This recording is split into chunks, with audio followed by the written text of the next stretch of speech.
वारकरी संप्रदायातील थोर महात्मे व महाराष्ट्रातील विचारवंतांची दुर्मिळ कीर्तने, प्रवचने, व्याख्याने ऐकण्यासाठी सुरेश महाराज सूळ या यूट्यूब चॅनलला अवश्य सबस्क्राईब करून बेल आयकॉन दाबा. तुकाराम महाराज जगाकडे पाहिलं. तुकोबरांना असा अनुभव आला, लोक भक्ती करतात, सप्ते वाढले, भजनं वाढले, कीर्तन वाढले, पण भक्तीचं फल जे शास्त्रात सांगितले ते काही अनुभवाला येत नाही. तुकोबराने पाहिलं, खूप भजन झालं, सप्ते झाले, म्हणजे सर्व झाले, म्हणजे भक्तीचं फल शास्त्रामध्ये सांगितलं.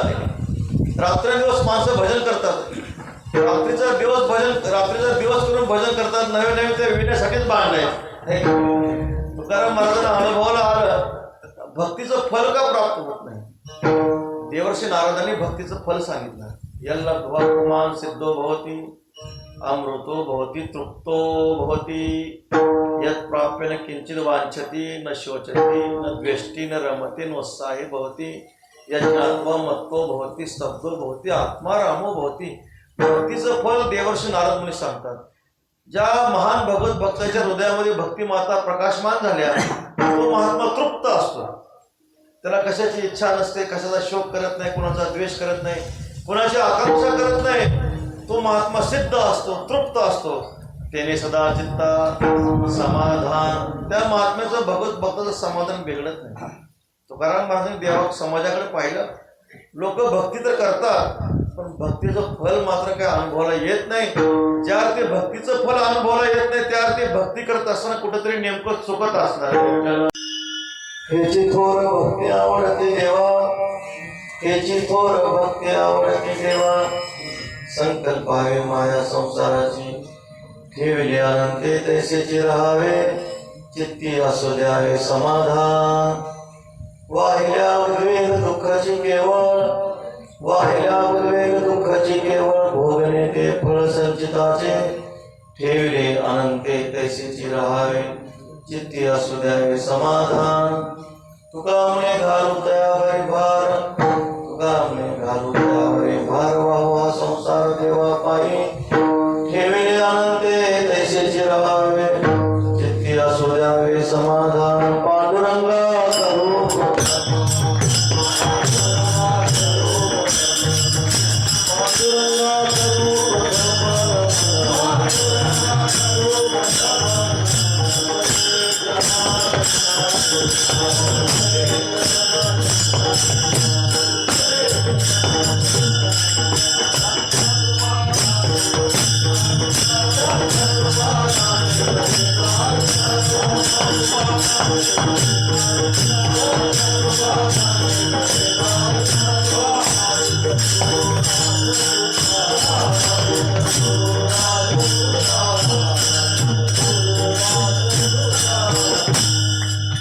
ज्ञानेशो भगवान विष्णु निवृत्तिर भगवान हर.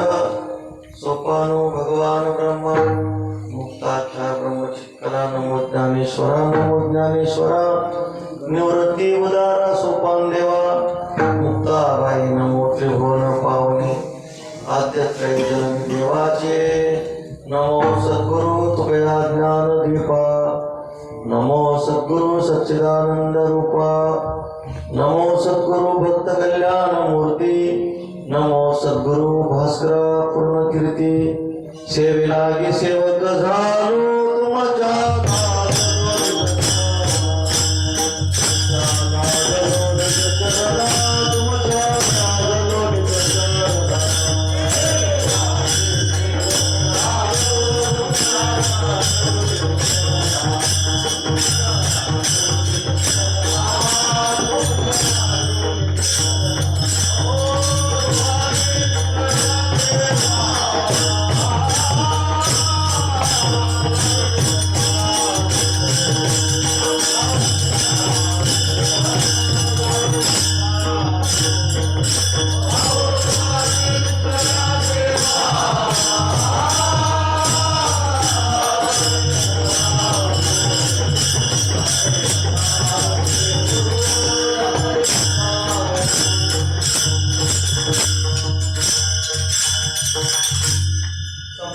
ज्ञानांचे विधायक भक्ति मिळवून समाधी राज वैराग्यवंतो विचारयुक्तम नमामि श्री सा गुरुनामात्मरूप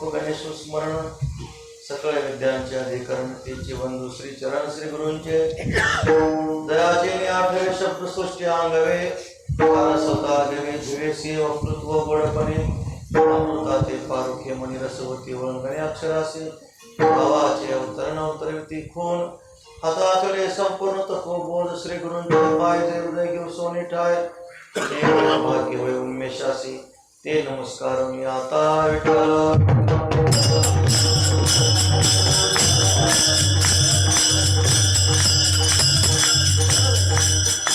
मनोजवं मारुततुल्य वेगं जितेन्द्रियं बुद्धिमतां वरिष्ठं वातात्मजं वानरवैमुथं मुख्यं श्रीरामदूतं शरणं प्रपद्ये राम जानकी जीवन योगियांचे निज ध्यान रामराजीवर वचन तुका चरण वंदितो हे चिथोर भक्ती आवडती देवा हे चिथोर भक्ती आवडती देवा संकल्पावे माया संसाराची ठेविले अनंते तैसेची राहावे चित्ती असू द्यावे समाधान अनंत करुणासागर अखिल कोट ब्रह्मांड नायक कर्तुम अकर्तुम अन्यथा कर्तुम सर्व शक्तिमान श्री रुक्मिणी प्राण संजीवन भगवान पांडुरंगाच्या अपार आणि असीम अनुग्रहातून महाकैवल्य तेजोनिधी साधकांचे मायबाप ज्ञानियांचे शिरोमणी संत सम्राट भगवान श्री ज्ञानोबराय वैराग्य राग रसिक जगद्गुरु श्री तुकोबराय प्रेममूर्ती भक्त शिरोमणी श्री संत नामदेवराय पैठण निवासी शांती ब्रह्म श्री संत एकनाथ महाराज प्रातस्मरणीय वैकुंठवासी भजन भीष्म नामदेव अण्णा टेंभुरकर तसेच आनंदी पंढरीचे निष्ठावंत हाडाचे वारकरी असणारे प्रातस्मरणीय वैकुंठवासी कारभारी बाबा प्रातस्मरणीय वैकुंठवासी काशीनाथ बाबा आदी या महापुरुषांच्या संतांच्या कृपेने हा चाललेला भगवंताचा नाम चिंतनाचा उत्सव त्यामध्ये ह्या तिसऱ्या दिवशी सेवा माझ्यासारख्या एका पामराला प्राप्त झाली सेवेला घेतलेला मग जगद्गुरु तुकोबरायांचा गोड असा 4 चरणाचा देवाला आवडणाऱ्या भक्तीचा महिमा सांगणार आहे विठ्ठल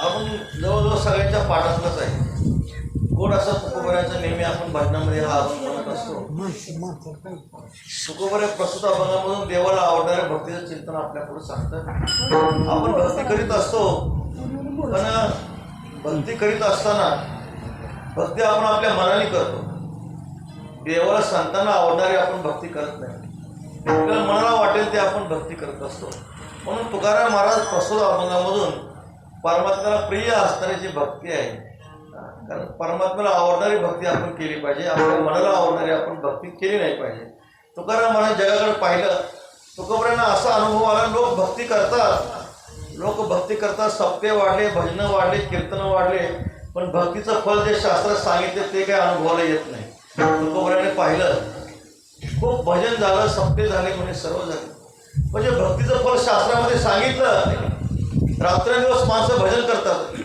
रात्रीचा दिवस करून भजन करतात नवे ते विण्यासाठीच बांधले तुकाराम महाराजांना अनुभवाला आलं भक्तीचं फल का प्राप्त होत नाही देवर्षी नारदांनी भक्तीचं फल सांगितलं यल्ला भगवान सिद्धो भवती अमृतो भवती तृप्तो भवती यत् प्राप्य न किंचित वांछति न शोचति न द्वेष्टि न रमते नोत्साहे भवती यज्ञात्मा मत्तो भवती स्तब्धो भवती आत्मा रामो भवती भक्तीचं फल देवर्षी नारद मुनी सांगतात ज्या महान भगवत भक्ताच्या हृदयामध्ये भक्ती माता प्रकाशमान झाल्या तो महात्मा तृप्त असतो त्याला कशाची इच्छा नसते कशाचा शोक करत नाही कुणाचा द्वेष करत नाही कुणाची आकांक्षा करत नाही तो महात्मा सिद्ध असतो तृप्त असतो त्याने सदा चित्ता समाधान त्या महात्म्याचं भगवत भक्ताचं समाधान बिघडत नाही तुकाराम महाराजांनी देवा समाजाकडे पाहिलं लोक भक्ती तर करतात पण भक्तीचं फल मात्र काही अनुभवाला येत नाही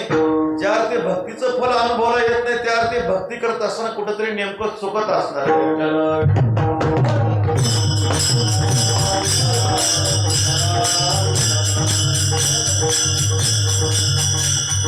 परीक्षा देणाऱ्या विद्यार्थ्यांमध्ये 3 प्रकार असतात त्यातला एक प्रकार असो असतो त्यांचा निकाल त्यांच्या हातातच असतो हुशार वर्गाचा विद्यार्थी असतो कैलासवासी चिंतामणराव वैद्य मुंबईला परीक्षा द्यायला चालले होते.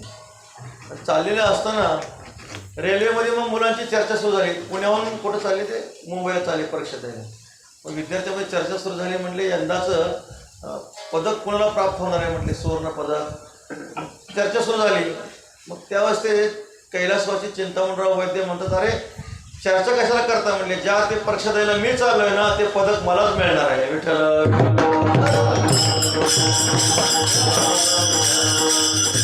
असे काही विद्यार्थी असतात त्यांचा निकाल त्यांच्या हातात असतो. असे काही विद्यार्थी असतात त्यांचा निकाल त्यांच्या हातात असतो. त्यांना माहिती आहे आपण परीक्षा देऊन काय होणार आहे, नापासच होणार आहे. त्यांना माहीत असतं. त्यांचाही परीक्षकाचा त्यांचा कधी मतभेद होत नाही, कधी तंटा होत नाही. त्यात ते समाधानी असतात. त्यांचं काही नसतं. त्यांचाही निकाल त्यांच्या हातात असतो.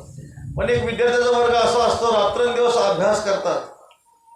प्रसंगी पालक म्हणतात, अरे बाळ जेवण कर. ते मुलं जेवण करत नाहीत, आहार घेत नाहीत, रात्रभर जागून अभ्यास करतात. पण शेवटी ज्यावेळेस निकालपत्र हातामध्ये पडतं त्यावेळेस त्या निकालपत्रावर लाल शेरा असतो. लाल शेरा असतो म्हणजे अनुत्तीर्ण असतात. त्यावेळेस अनुभवी शिक्षकांनी पालक ठरवतात, अनुभवी शिक्षक ठरवतात. ज्यावेळेस ते मुलं इतका अभ्यास करून सुद्धा परीक्षेमध्ये नापास होतात त्यावेळी नक्कीच त्यांच्या अभ्यास करण्याच्या पद्धतीमध्ये कुठंतरी चुकत असणार आहे. विठ्ठल.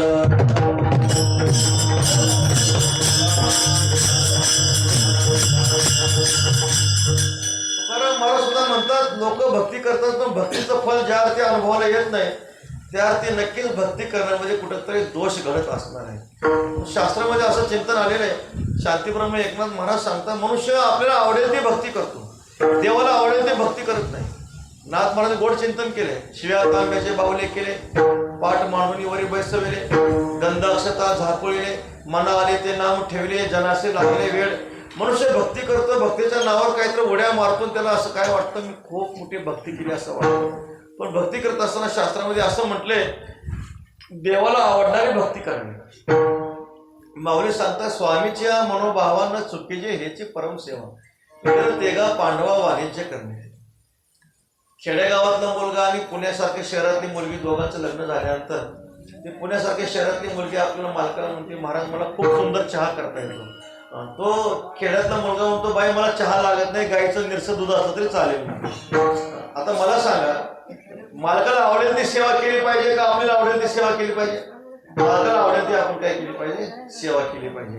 तुकोबारे सांगतात, तुका म्हणे सेवा माने तैसे करू देवा, माने तैसे करू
सेवा करू. देवाला आवडणारी सेवा करावी. देवाला कोणती सेवा आवडते हो? आवडे देवा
शांतीप्रभू एकनाथ महाराज सांगतात देवाला काय आवडतं? नामाचा उच्चार आपलं तुळशी माळा गळा गोपीचंदन हृदय कळवळा वैष्णवांचा आषाढी कार्तिकी पंढरीची वारी साधन निर्धारी अन्नय एका जनार्दनी ऐसा ज्याचा नेम तो देवा परम पूज्य जगी. देवाला काय आवडतो? आवडे तयाचे नाम घेता तयाचे.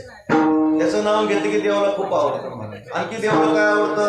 तुळशी माळा गळा चंदन टिळा हृदय कळवळा वैष्णवांचा.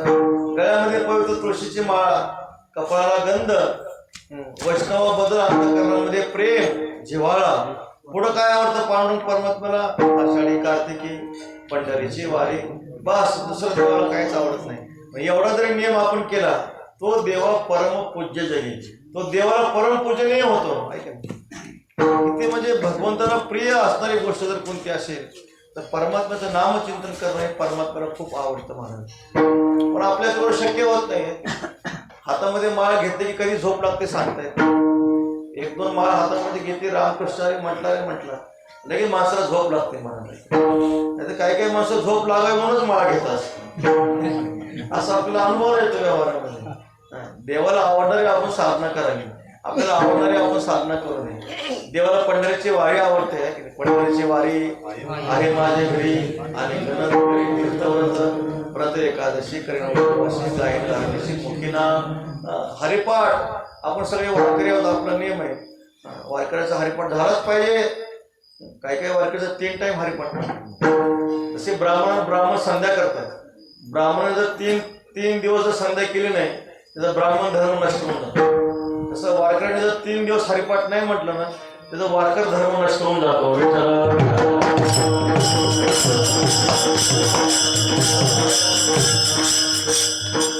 वारकऱ्यांची संध्या आहे, हरिपाठ संध्या आहे.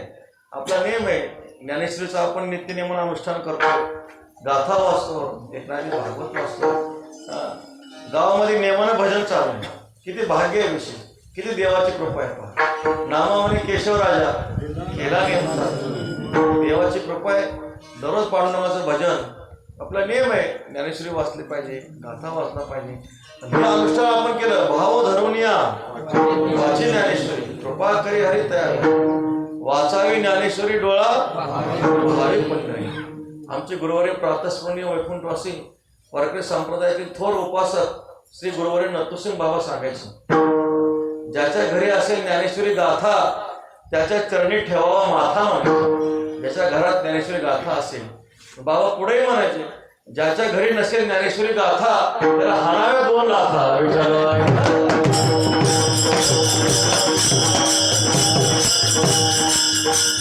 देवाला आवडणारी साध नाही. भगवंताला काय आवडतं? भक्ती करत असताना भक्तीचं फल ज्या अर्थी आपल्या अनुभवाला येत नाही त्या अर्थी भक्तीमध्ये काहीतरी दोष घडत असतील. भक्तीमध्ये 4 प्रकारचे दोष सांगितले म्हणायचे. भक्तीमध्ये पहिली गोष्ट आहे भक्तीमध्ये पाप नसावं. दुसरी गोष्ट आहे भक्तीमध्ये कामना नसावी. तिसरी गोष्ट आहे भक्तीमध्ये व्यभिचार नसावा. आणि चौथी गोष्ट आहे भक्तीमध्ये दंभ नसावा.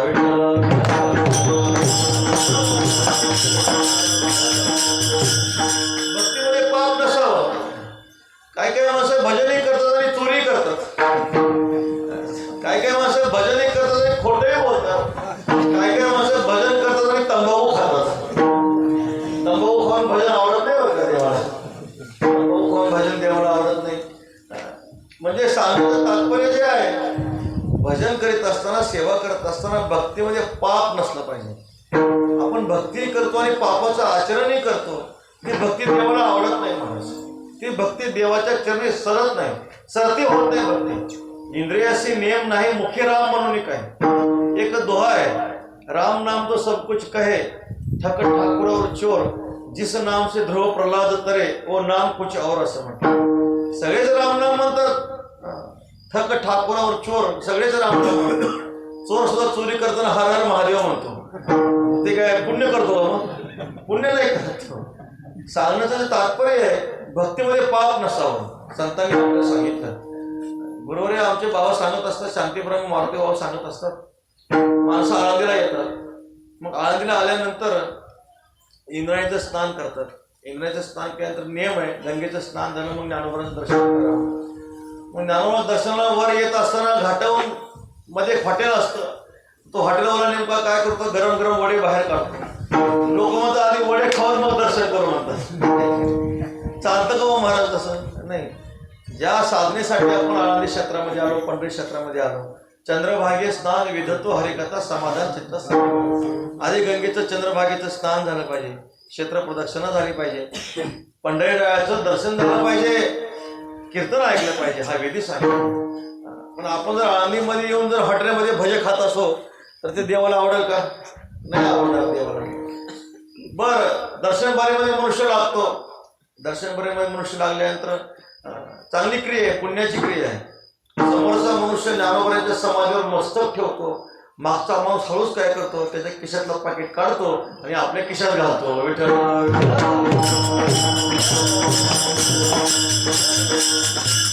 क्रिया पुण्याची आहे, क्रिया पुण्याची आहे, भक्तीची क्रिया आहे. पण पाप संपलं का? पाप संपलं नाही. तुकाराम महाराज म्हणतात, भक्ती करत असताना भक्तीमध्ये पाप नसावं, भक्तीमध्ये असत्य आचरण नसावं. आपण पंढरीची वारी करतो, जर आपल्याकडून जर असत्य आचरण घडत असेल, खोटं बोलणं घडत असेल, व्यसन घडत असेल, समजा सध्याचा मनुष्य हा व्यसनाधीन आहे. मनुष्याकडून सहज मनुष्य तंबाखू खात असतो, त्याला काहीच वाटत नाही. तुकाराम महाराज म्हणतात, ऐसे संत झाले कळी, तोंडी तंबाखूची नळी मिळतात. स्नान संध्या बुडविली, पुढे भांग ओढवली, भांग भोरका हे साधन पची पडे मद्यपान, तुका अवघे सोंग तेथे कैसा पांडुरंग. तुकाराम महाराज म्हणतात, सोंग आहे तिथं कसला पांडुरंग आलेलं आहे. जिथं व्यसन आहे तिथं देवाची भक्ती होत नसते महाराज. म्हणून पहिल्यांदा परमार्थातली मुख्य पायरी आहे, काय केलं पाहिजे? करुण्या शुद्ध मन नारायण स्मरावा. अंतकरण निर्मळ करून परमात्म्याचं भजन झालं पाहिजे. म्हणजे जी काही व्यसनं आहेत, असत्य आचरण आहे, ते आपल्या जीवनातलं संपलं पाहिजे. भक्तीमध्ये पाप नसावं. दुसरं साधन तुकोबाराय सांगतात, भक्तीमध्ये कामना नसावी. एक मनुष्य पंढरीला आला, पांडुरंगाला म्हणतो, पांडुरंगा पोटी संतान नाही म्हणे, पोटाला संतान जर दिलं तुझ्या 5 वाऱ्या करेन म्हणतो. आणि माझा भगवान पांडुरंग परमात्मा असा आहे, कामधेनू कल्पतरू चिंतामणी, आवडीची धनी पुरवते. पांडुरंगाला काही मागा, तुका म्हणे आम्ही जे जे इच्छा करू ते ते कल्पतरू पुरवसे. महाराज वर्णन करतात, आंधळ्याचे डोळे पांगुळाचे पाय, वाजा पुत्र होय नवस पुरविते विठाई. पांडुरंग परमात्मा सगळं देतात. आंधळ्याला डोळे देतात, पांगळ्याला पाय देतात, वांज मातेला मुलगा देतात परमात्मा. आणि पांडुरंगाने इच्छा पूर्ण केली, पोटी संतान झालं, तो पांडुरंगाच्या 5 वाऱ्या करतो, पण परत जन्मात पंढरपूरला येत नाही.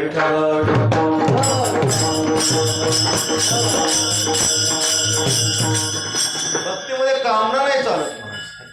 किंबहुना ऐसे भजन ते संसाराचे साधन, एर बहुत जोडते किरीटी जयाचे भजने भोगासाठी, जे आशा तिमिरे दृष्टी मंद झाले. ज्ञानोबा वर्णन करतात, आपण देवाला साधन करतो आणि संसार साध्य करतो. म्हणून संसार साध्य नसावा. देवाची भक्ती देवासाठी असली पाहिजे. देवाजवळ जायचं, देवाची वारी करायची, देवाला म्हणायचं, देवा वाढावे संतान गृही व्हावे धनधान्य, असं मागावं का? नाही, मागू नये. कारण काय बघा, माणसाचं कसं असतं, साधा मनुष्य सत्यनारायण करतो तरी मोठी लांब यादी करतो. अस्माकं सकुटुंबानां द्विपदचतुष्पद संहितानां क्षेमस्थैर्य आयु आरोग्य ऐश्वर्य समस्त अभ्युदय. इतकी मोठी लांब यादी असते, ते देवाच्या लक्षात राहते की नाही काय नाही. एवढी मोठी लांब यादी असते. देवाला म्हणतो घरातले 2 पायाचे, बरं अंगणातले 4 पायाचे, सगळे असतील, त्यांना देवा काय कर, क्षेम स्थैर्य आयु आरोग्य सगळं सगळं दे म्हणतो. ही जी भक्ती आहे ती भक्ती कामनिक भक्ती आहे. आज्ञानाची भक्ती इच्छिती संपत्ती, तयाची इच्छिती बोधकायचा. तुकाराम महाराज म्हणतात, आज्ञानाची पूजा कामिक भावना, तयाची आध्याना देवकायचा अज्ञानाचे कर्म फळी ठेवी मन निष्काम साधन तया कायचे अज्ञानाचे ज्ञान विषयावर ध्यान ब्रह्म सनातन तया कायचे तुका म्हणे जळ ऐशियाचे तोंड अज्ञानाचे बंड वाढवती. म्हणून ही जी भक्ती आहे भक्तीमध्ये कामना नसावी. भक्ती करत असताना भक्तीमध्ये पाप नसावं, भक्तीमध्ये सांसारिक पदार्थाची इच्छा नसावी.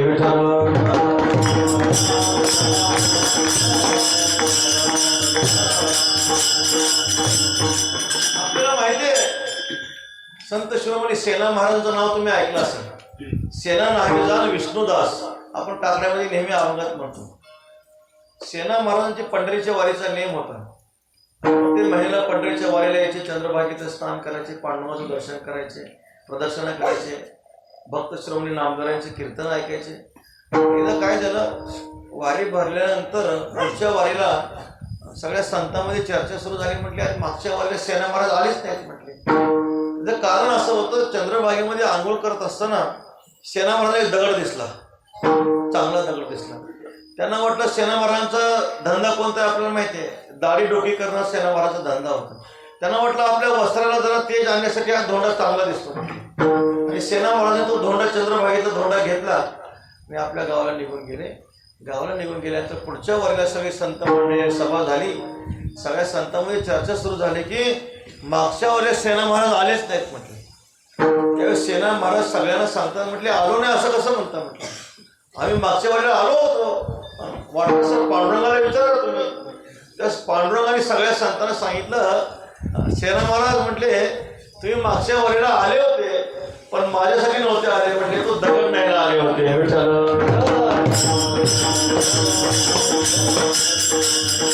सेना महाराजांनी एक दगड नेला तर त्यांची वारी वारीमध्ये जमा होत नाही.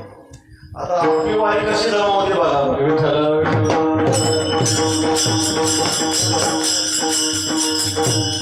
भक्ती करत असताना भक्तीमध्ये कामना नको, सांसारिक पदार्थाची इच्छा नको. तिसरी गोष्ट आहे भक्तीमध्ये व्यभिचार नको. भक्ती करत असताना भक्ती कशी पाहिजे, पतिव्रते जैसा भ्रतार प्रमाण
सर्व भावे पती ध्यानी म्हणी.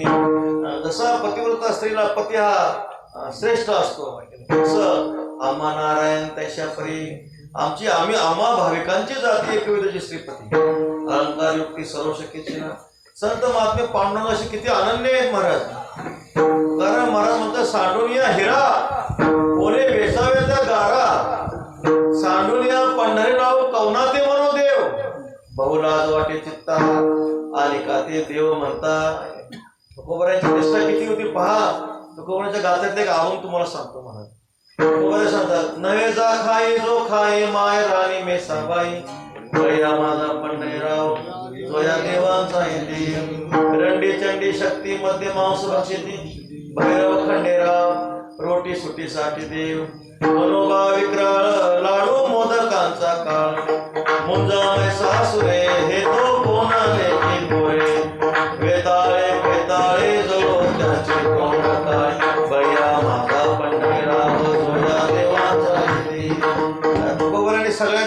निश्चित केला. सेंदरी हेंदरी दैवते कोणती होते केते आपल्या पोटाची रडते मागते शिते अवधान तैसा नवे नारायण. परमात्मा असा आहे. इंद्रचंद्र महेंद्र यातेची कविती श्रुतीशास्त्री ती यातेची सविती महासिद्ध म्हणे ध्यानी आराधिते निळा म्हणे तो हा जोडला सांगतो. सर्व देवता पांडुरंगाची पूजा करतात.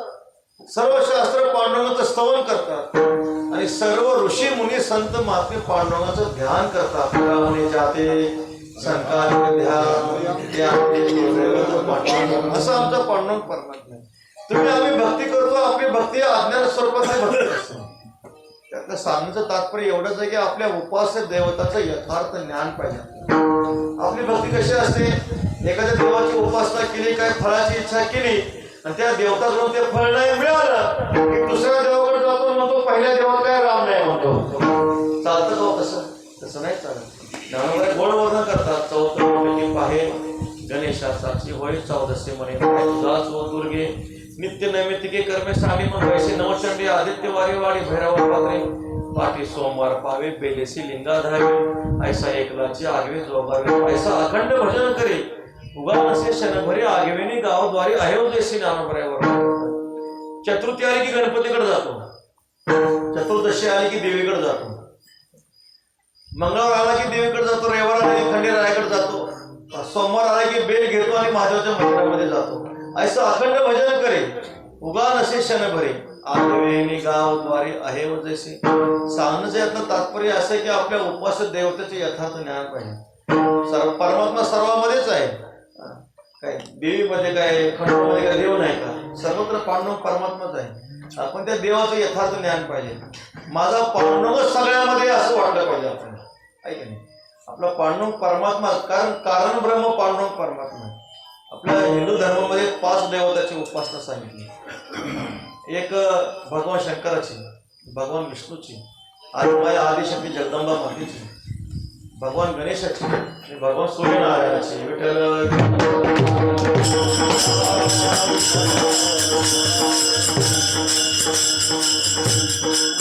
देवताचे यथार्थ ज्ञान पाहिजे. प्रातस्मरणे स्वानंद सुख निवासी बंकट स्वामी महाराज असं सांगतात की मशिदीच्या सुद्धा पाया पडायचे. परमात्मा सर्वत्र आहे तर परमात्म्याचं यथार्थ ज्ञान मास्तर झालं पाहिजे. लोक ज्या परमात्म्याची पांडुरंगाची आम्ही भक्ती करतो तो पांडुरंग परमात्मा कसा आहे. दयावासुनी सकळ महिमंडळ झाले असं आपल्याला कळलं पाहिजे. आपण पांडुरंग दर्शन करतो आपल्याला वाटतो पांडुरंग उगाच उभा आहे. उभा आहे गाव नाही. आंधळ्या पांगळ्याचा एक विठोबा दाता बसवला विश्व तोची सर्व व्हायचा आनंदा घडी मोठी हेळा मात्रे पाप पुण्य संचिता भाऊ दुःख कोण वारी तुझं वाचोय चिंता. लोकांना वाटतं पांडुरंग नुसताच उभा आहे. नुसता उभा नाही. दिसतो हा नव्हे तैसा असे दिशा व्यापक. दिसतंय तसं दिसतो तसा पांडुरंग परमात्मा नाही. असोनी नसे स्वभावामध्ये मना अगोचर बुद्धी स्वामी माझा कृपानिधी तुका म्हणे श्री विठ्ठल. तुकाराय सांगतात हा परमात्मा असा आहे जेणे हे विश्व निर्मिले महर्षी देवा संसार मिळे 21 स्वर्गाचे धरले सत्य आपुलिया. असा हा आमचा पांडुरंग परमात्मा आहे. चाले शरीर देखवे ऐकवे एक नाव आहे. वृक्षाचे पान हाले त्याची सत्ता. आता हे झाडाचं पान हालतं मार ही देवाची सत्ता आहे. आपण म्हणून बघा बरं हाल म्हणून हालतं का ते नाही हालत. आपण ती देवाची सत्ता आहे म्हणा. परमात्म्याची सत्ता आहे. अकुंठित परमात्म्याची सत्ता आहे. आणि देवाच्या सत्तेमुळे सूर्यप्रकाश देतो. देवाच्या सत्तेमुळे चंद्रप्रकाश देतो. देवाच्या सत्तेमुळे पृथ्वी माता आपल्याला धारण करते. देवाच्या सत्तेमुळे अग्नी आपल्याला उष्णता देतो. ही सगळी शक्ती कोणाची आहे. पांडुरंगाची शक्ती आहे. म्हणून भक्तीमध्ये विचार नको. भगवान पांडुरंग परमात्म्याची आपल्याला यथार्थ ओळख झाली पाहिजे. बरोबर सांगत असतात. दर्शन शब्दाचा अर्थ सांगत असतात. दर्शन म्हणजे काय वस्तू जशी आहे तशी कळणं त्याला दर्शन म्हणतात. नाहीतर लोक पांडुरंगाच्या बारीत लागतात आणि बारीमध्ये भांडणं सुरू होतात. तू पुढं तुम्ही पुढं काय केलं. नवीन नवीन लोक बारीमध्ये तांबू काढतात तांबू खात बसतात. पांडुरंग परमात्मा कळला जाऊ नाही कळणार. जसा देव आहे तसं कळणं त्याला म्हणायची भक्ती. विठ्ठल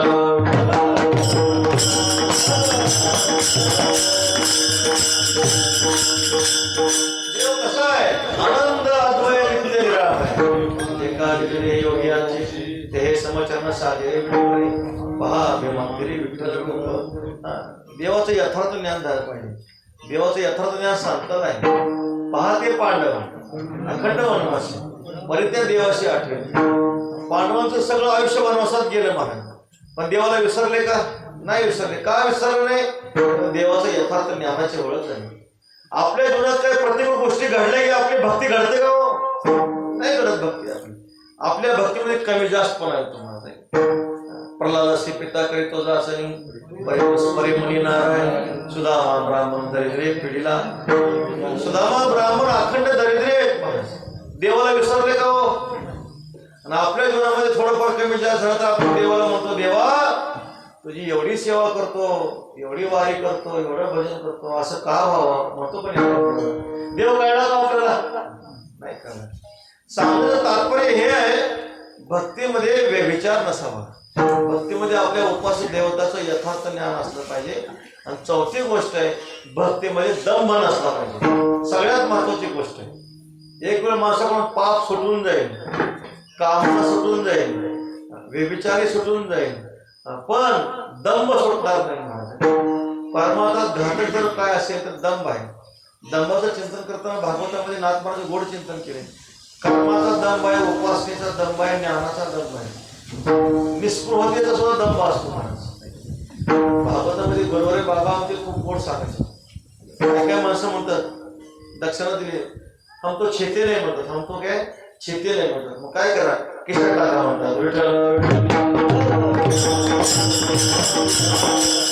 हा साधुत्वाचा दंभ झाला. हा दंभच आहे. हा निस्पृहतेचा दंभ झाला. प्रत्येक ठिकाणी दंभ हा आड येतो. तुका म्हणे नको वर पंग देवा हे माझी सेवा भाव. दंभे करू भक्ती सोंग जाऊ जना. अंतरी भावना वेगळ्या.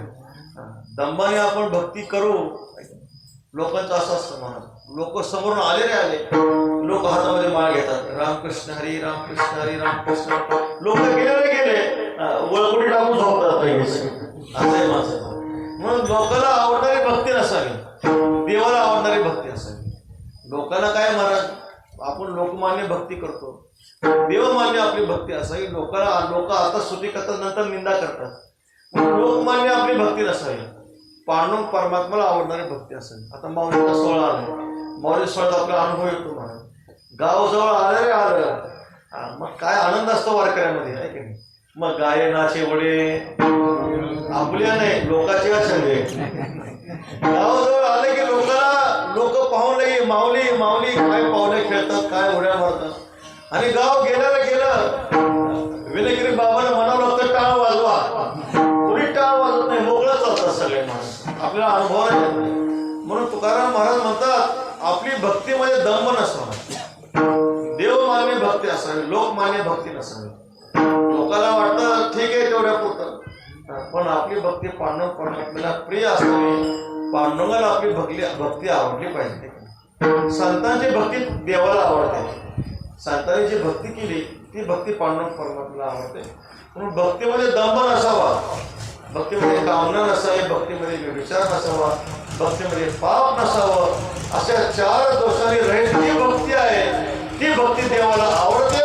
असं तुकोबा आहे अभंगाच्या पहिल्या चरणात.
कीर्तनापेक्षा भजनच ऐकू वाटले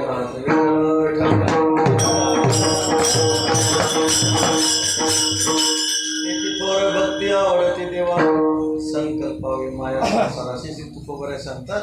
देवाला आवडणाऱ्या भक्तीचं चिंतन श्री तुकोबराय आपल्याला सांगतात. याची थोर भक्ती आवडती देवा. तुकोबराय या भक्तीला थोर भक्ती म्हणतात. ज्ञानोबराय या भक्तीला काय म्हणतात आपण पाहूया. ज्ञानी येते स्वसंविती शैववंती शक्ती आम्ही परम भक्ती आपली म्हणून. ज्ञानी पुरुष या भक्तीला स्वसंविती म्हणतात. शैव पुरुष या भक्तीला शक्ती म्हणतात. आणि ज्ञानोबराय म्हणतात या भक्तीला आम्ही काय म्हणू. ज्ञानी येते स्वसंविती शैववंती शक्ती आम्ही परम भक्ती आपली म्हणू. ज्ञानोबराय या भक्तीला परम भक्ती म्हणतात. तुकाराम महाराज या भक्तीला थोर भक्ती म्हणतात. कोणती भक्ती आहे हो. याची थोर भक्ती आवडती देवा. देवाला आवडणारी भक्ती कोणती भक्ती आहे. उत्तरार्धामध्ये तुकोबराय सांगतात. संकल्पावी माया संसाराची. संकल्पावी म्हणजे अर्पण करावी. माया म्हणजे प्रेम. संसाराचं प्रेम देवाला अर्पण करायचे. तुकोबराय किती गोड व्याख्या केली भक्तीची. तुकाराम महाराज असं म्हणत नाही ह्याची थोर भक्ती आवडती देवा संसाराचा त्याग करावा असं म्हटलं का तुकोबराय. नाही, संसाराचा त्याग करा असं म्हटलं नाही. फक्त संसारावरचं प्रेम काढा देवावर ठेवा. वारकरी संप्रदायामध्ये कोणत्या संतांनी संसाराचा त्याग करा म्हणून सांगितलं नाही. असो संसारे जेवे वेगुळे शास्त्र वारे बाहेर सदा न लगे लौकिक सांडावा व्यवहार गावे मन अंतर भस्मदंड न लगती सायास गावे मन अंतर सुखे तो घरा नारायण. किंवा तुकाराम महाराज सांगतात सुखे करावा संसार न संडावे दोन्ही वार. महाराज म्हणतात सुखाने संसार करा पण 2 वार विसरू नका. 2 वार म्हणजे मंगळवार आणि शुक्रवार. बरोबर आहे का. मंगळवार शुक्रवार नाही. आषाढी आणि कार्तिकी विठ्ठल.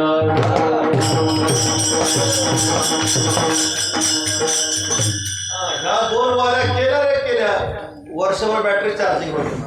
क्षमा घर स्वजवित येतील तुकाराम महाराज सांगतात. मग दया क्षमा अशा प्रकारे सगळे दैवी संपत्तीचे गुण तुमच्या घराला प्राप्त होतील. तुमच्या हृदयरूपी घरामध्ये सर्व त्या संपत्तीचे गुण येतील. महाराज सांगतात म्हणून संसाराचं काय करा त्याग करू नका. फक्त संसारावरचं प्रेम काढा. संसारावरचं प्रेम काढा आणि देवावर लागा. काशीमध्ये संत श्रोमणी कबीर महाराज भजन करत होते. श्रीराम जय राम जय जय राम श्रीराम जय राम जय जय राम गळ्यामध्ये विनायक चिपळे आणि भजन करत असताना एक साधक गृहस्थ साधक आला आणि महाराजांना म्हणू लागला महाराज भक्ती म्हणजे काय. त्यावेळेस कबीर महाराज सांगितलं तिकडं बघ म्हटले. एक शेतकरी काय करत होता. कांद्याचे रोप असतात ह्या वाफ्यातून काढत होता आणि दुसऱ्या वाफ्यामध्ये म्हणजे लावत होता. कबीर महाराज सांगितलं सोपं आहे भक्ती म्हणजे इधर से उकाडना और इधर लगाना म्हटले. पण ते त्याला कळलं नाही. म्हटले महाराज सांगता इधर से उकाडना और इधर लगाना याचा अर्थ काय.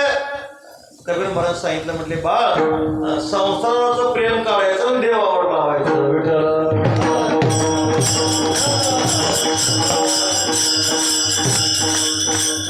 किती सोपं आहे हो.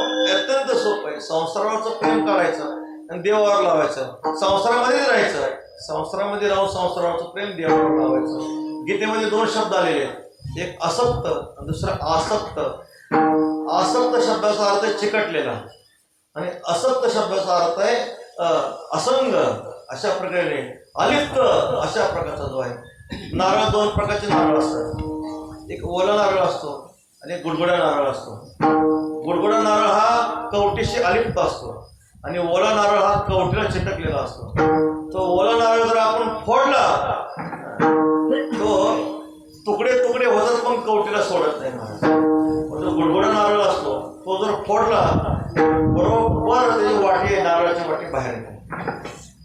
संसारामध्ये संत महात्मे असं राहतात, असंग वृत्तीने राहतात. आपल्याला मी विचारतो, पाण्यामध्ये नाव असावे का नावेत पाणी असावं?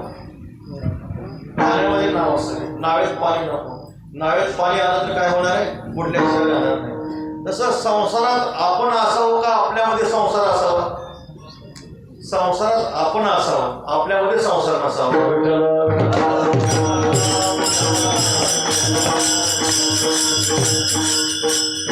शास्त्रीय भाषेत बोलायचं झालं तर उपाधीचा असावं का उपाधीत असावं? उपाधीत असावं का उपाधीचं असावं?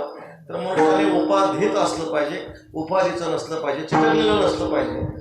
सत्यवादी करी संसार सकळ, अलिप्त कमळ जळी जैसे. कमळाचं पान असतं, कमळाचं पान पाण्यामध्येच असतं, पण पाण्याला स्पर्श करतं का?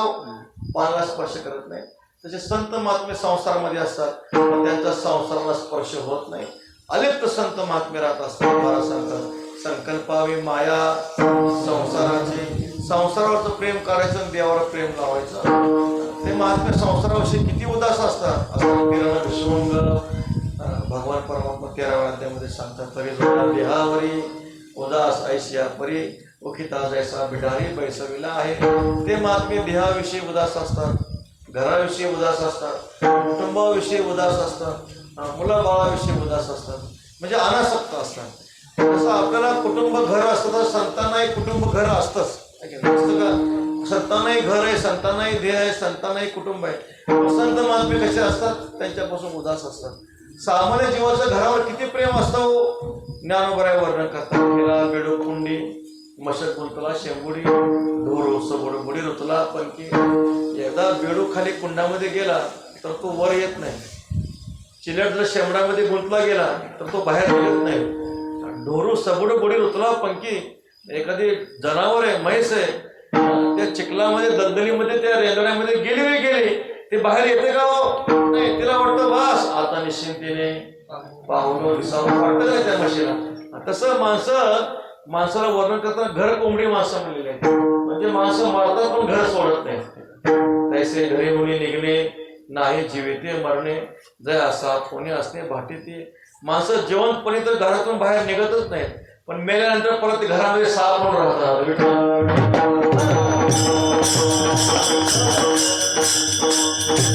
माणसाचं घरावर किती प्रेम असतो. प्रातस्मरणी श्री गुरु मामासाहेब दांडेकर एक उदाहरण सांगायचं.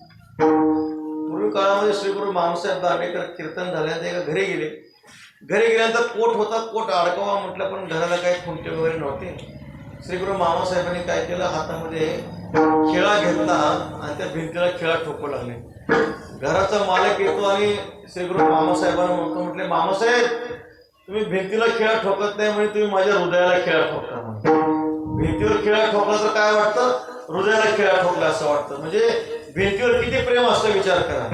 एकदा कदाचित जर ती भिंत पाण्याने पावसाळ्यामध्ये भिजली आणि त्या भिंतीखाली घराचा मालक झोपला, भिंत असं बोलत नाही मालकाने मला खिळा ठोकत दिला नाही, आता पडताना जरा बाजूला पडावं, ती भिंत मालकाला गाडून टाकते.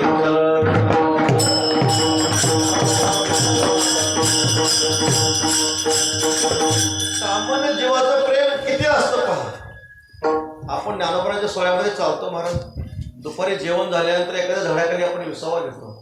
विसावा घेतल्यानंतर ज्ञानोबराचा भोंगा वाजला, पालखीचा भोंगा झाल्यानंतर बरोबर सगळे वारकरी निघतात. म्हणजे त्या सावलीखाली आपण झोपलो होतो त्या सावलीची आसक्ती असते का आपल्याला? त्या सावली कोणी परत झोपून असं वाटतं का ही सावली माझी असं वाटतं का? ते सावली आपल्याला वाटत नाही. ज्ञानोबा म्हणतात झाडाची सावली वाटत जाता मिळाली घरावर येते तुली असता नाही. जसं झाडाच्या सावलीवर आपलं प्रेम नसतं तसं संत महात्म्याने घर असतं, पण त्या घराविषयी संत महात्मे कसे असतात? अनासक्त असतात. घरावर त्यांचं प्रेम नसतं. पुढं चला संतांना कुटुंब असतं, संतांनाही देह असतो, आपल्यालाही देह असतो. सामान्य जीवाचं देवावर किती प्रेम असतं महाराज की नाही. पिंड पोसावे अधमाचे ज्ञान विलास मिष्टान्न करून या. सकाळपासून संध्याकाळपर्यंत माणसं देहाचीच पूजा करतात मराठी. काय काय माणसं दररोज दाढी करतात, त्यांना त्याशिवाय करत जमतच नाही. म्हणजे देहावर किती प्रेम असतं माणसाचं.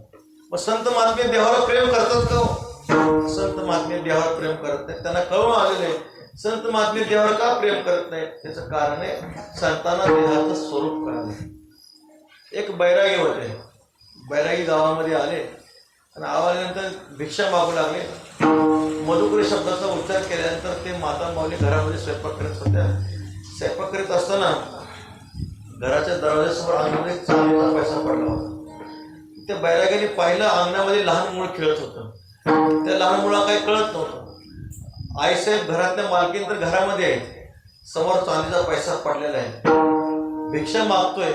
म्हटले आता काय करावं. बरोबर न कळताना तो चांदीचा पैसा तो बैरागी उचलतो, आपल्या झोळीमध्ये टाकतो. तेवढ्या तो बाळू बघतो, तो लहान मुलगा असतो, तो लहान मुलगा बघतो की आपल्या अंगणातला चांदीचा पैसा बैरागीने उचलला आणि झोळीमध्ये टाकला. तेव्हा तो बाळू आईला हाक मारतो, आई आपल्या अंगणातला तो चांदीचा पैसा बैरागीने उचलला आणि आपल्या झोळीमध्ये टाकला. आई भाकरी करताना सांगते, अरे बाळू उचलू दे. खोटं आहे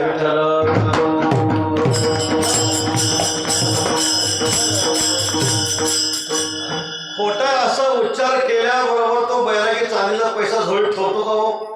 नाही महाराज, तो पैसा झोळीतला काढतो आणि फेकून देतो. तसं संत महात्मे देहावर उदास असतात. का उदास असतात? त्यांना देहाचं स्वरूप कळालंय.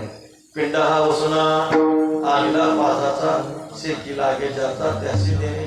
पंचभूताचा गोंधळ केला एके ठाई लागला सबळ अहंकार पाठी देह काळाचे कुबेराचे तेथे मनुष्याचे काय. संतांना कळून चुकलं देह काळाचं आहे, धन कुबेराचं आहे. मग संत महात्मे त्याच्यावर प्रेम करतील का? त्याच्यावर प्रेम करत नाही. देह हा पंचभूताचा झालेला आहे. पहा देहाची काय अवस्था आहे. हा देह जर अग्नीत पडला तर राख होतो, कुत्र्याने देह खाल्ला तर विष्ठा होते, आणि जर तसा देह राहिला मेल्यानंतर तर त्यामध्ये किडे पडतात. विठ्ठल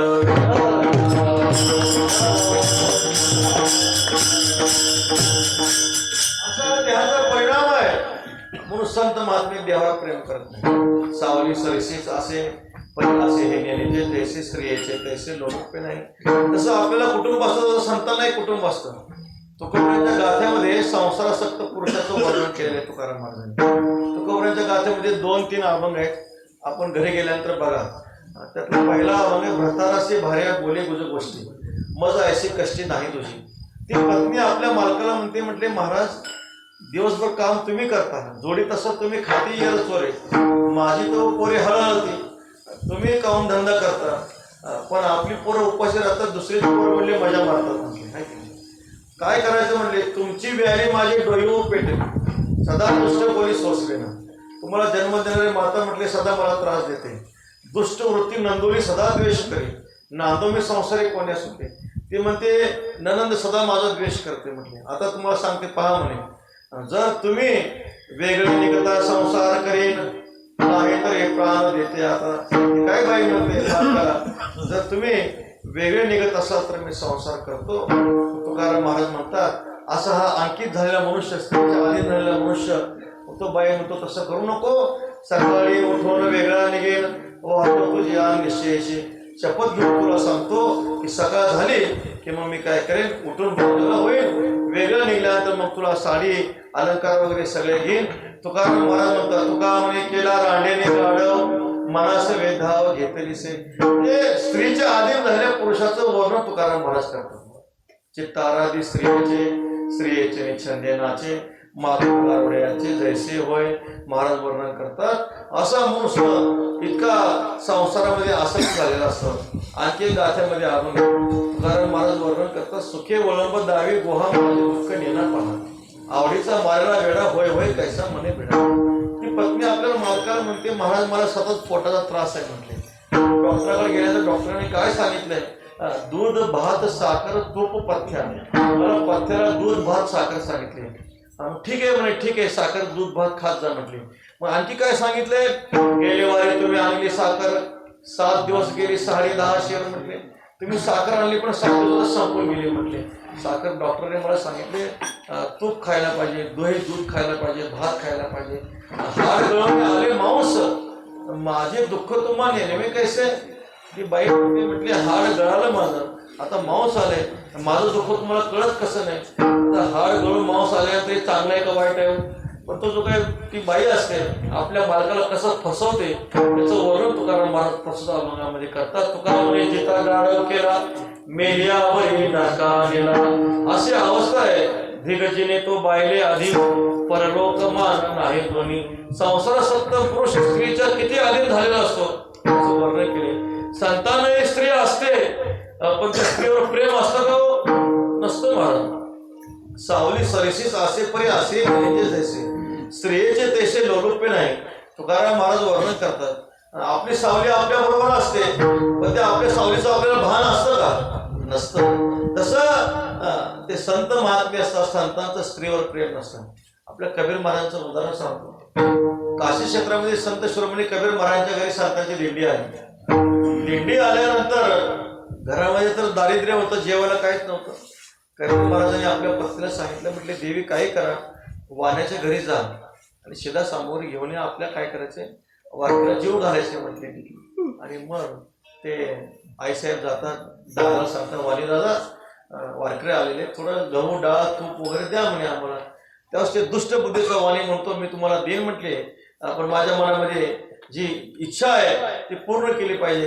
त्यावेळेस कबीर महाराजांच्या धर्मपत्नी म्हणतात जर आपला देह संतांच्या कार्यासाठी खर्च होत असेल तर काय हरकत आहे, आपलं सत्व हरण होणार नाही.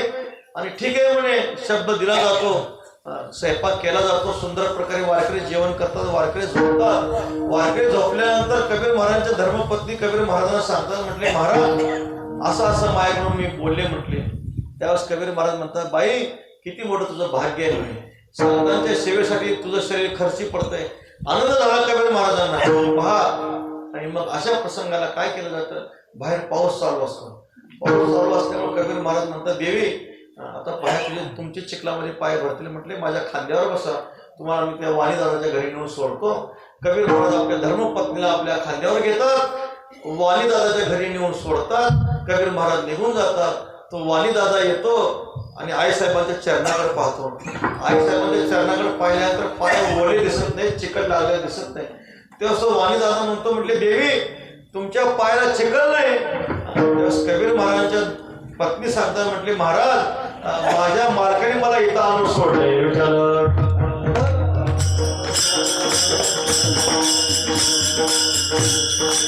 बोलल्यानंतर तो दुष्टवाणी आईसाहेबांच्या चरणावर दंडवत घालतो. म्हटले आईसाहेब चुकलं म्हटले, मला क्षमा करा.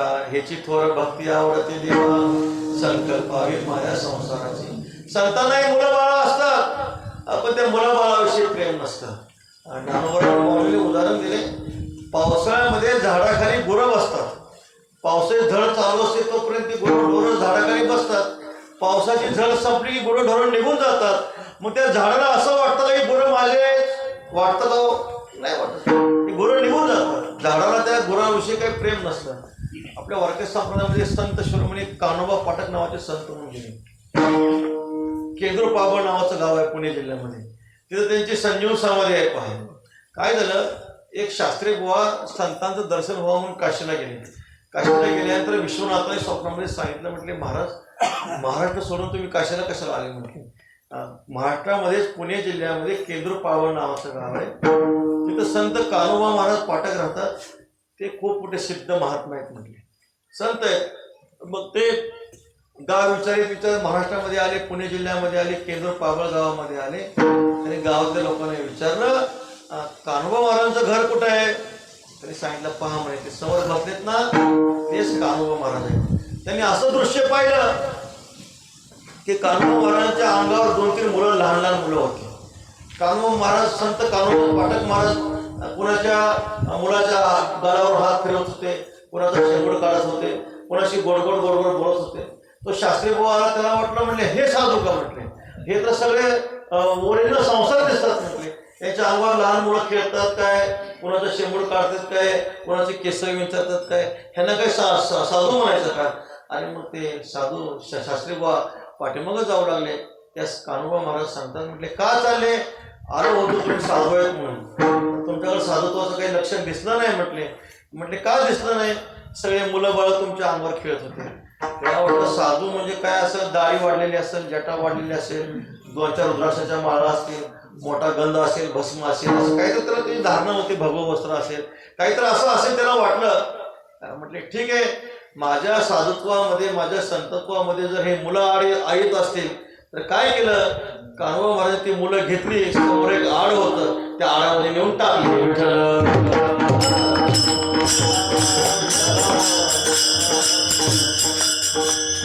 त्यावेळेस त्याला आश्चर्य वाटलं. म्हणले हे इतके निर्दय आहेत, एवढे लहान लहान मुलं घेतली विहिरीमध्ये टाकली, यांना काय म्हणावं? संत कान्होबा महाराज पाठक म्हणतात, म्हटले महाराज इतक्या लांबून आले, थोडं स्नान करा, देवाची पूजा करा, आपण काय करा, जेवण करा आणि मग शांत चित्तानं जा. स्नान करतात, देवाची शालिग्रामाची पूजा करतात, जेवायला बसतात, पण जेवण कसं करावं? म्हटले का? म्हटले महाराज तुम्हाला स्वतःच पडले, तुमच्या घरी जेवायचं असं काय? म्हटलं असं का? म्हटले आता स्वतःच पडले का? लगेच कान्होबा महाराज हाका मारता, अरे नारायणा गोदा महाराज सगळे बाहेर या, असं म्हणल्यावर आडात टाकले, सगळे मुलं वर आले.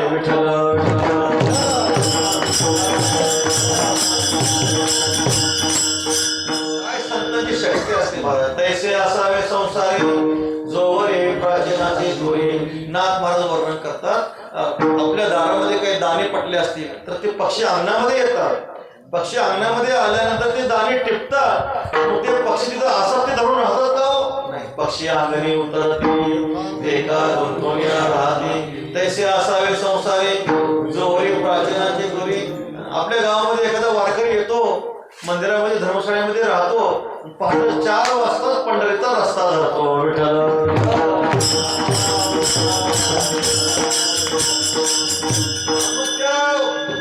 पांथस्थळा त्या वाट सोडला, त्या धर्मशाळेची आसक्ती असते का आपण इथे एक रात्र राहिलो? नाही, त्या जागेची त्याला आसक्ती नसते. वस्तीकर वस्ती आला, ब्राह्मणकारी उठून गेला. तैसे असावे संसारी जोवरी प्राचीनाचे दोरी. एका जनाने शरण ऐसे असता भय दोन. नाथ महाराज करतात, अशा स्थितीमध्ये जर आपण संसारामध्ये राहिलो तर काय आपल्याला कसल्याही प्रकारचा दोष लागत नाही, पाप लागत नाही. ब्रह्मण्याधाय कर्माने संगम तत्व करती हा लिप्यते न स पापेन पद्मपत्रम इवांभसा. पापेन न लिप्यते अंभसा पद्मपत्रम इव. तो महात्मा पापानं लिप्त होत नाही. कसं असावं? तुकाराम महाराज म्हणतात, हे चित्तवर भक्ती आवडते देव संकल्पावी माया संसाराची. संसाराचं प्रेम काढायचं आणि फक्त देवावर लावायचं. तुकाराम महाराजांना लोकांनी विचारलं, महाराज तुम्ही सांगते संसारावरचं प्रेम काढायचं, देवावर लावायचं, तर संसारावरचं प्रेम करून जर देवावर लावलं तर आमचा संसार होणार कसा? त्याचं उत्तर तुकोबऱ्या अभंगाच्या 2ऱ्या चरणात.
तैसेची राहावी असू द्यावी समाधानाची भक्ती आवडती देवा संकल्पावे माझ्या संसाराची. तुकोबराने सांगितलं बाबांनो काय करा, संसारावरचं प्रेम काढा आणि देवावर लावा. हे तितकं सोपं आहे महाराज, अत्यंत कठीण गोष्ट आहे.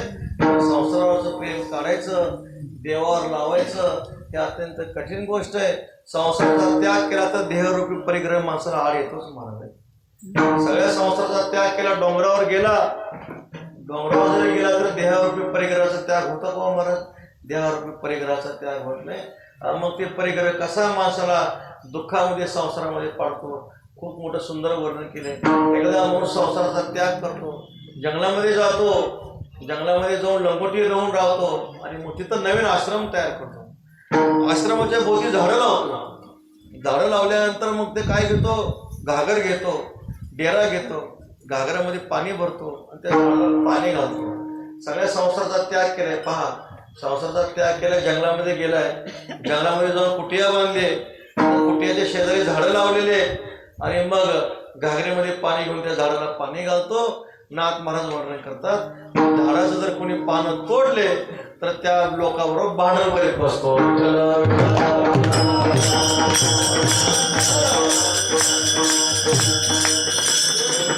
घरी कुटुंबपणे सरे तरी वनी वन्य होणे अवतरे ज्ञानोबऱ्या वर्णन. घरामधला घराचा प्रपंच, संसारातला इकडचा गावाकडचा प्रपंच सोडला, पण जंगलामध्ये नवीन प्रपंच सुरू केला. म्हणून प्रपंच सुटत नाही महाराज माणसाला. प्रपंच सुटतो का? प्रपंच सुटत नाही. तुकाराम महाराज म्हणतात, हे तुका सो संन्यास छोडे आस तलकी हे. देहाची आसक्ती संपते तेव्हा तो खरा संन्यास आहे महाराज. अशा प्रकारे संतांनी वर्णन केले. आसक्ती सुटणं अत्यंत कठीण आहे महाराज, अत्यंत कठीण आहे. खूप गोड असं वर्णन केले. गुरुवरे परमपूजनीय तात्या सांगत असतात, म्हटले आता ज्ञानोबराची वारी आलेलीच आहे. वारीमध्ये आपला अनुभव येतो. एवढी मोठी दिंडी असतात. आता दिंडीमध्ये किती बेसी असतात मला नाही माहिती काय, पण बेसी वगैरे भरपूर असते नाही का. गुरुवरे तात्या सांगताना म्हटले, एखादा अनोळखी व्यक्ती जर त्या पंक्तीमध्ये जेवायला बसला तर ते पंक्तीतील लोक ते जेव बसू देत नाहीत महाराज.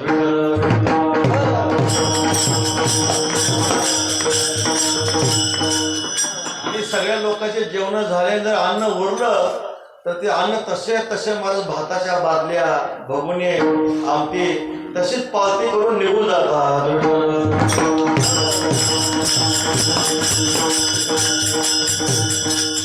परमार्थ किती अवघड आहे विचार करा महाराज. संकल्पावर माया संसाराची परमार्थ हा सोपा नाही, अत्यंत कठीण सांगितलं संतांनी आपल्याला.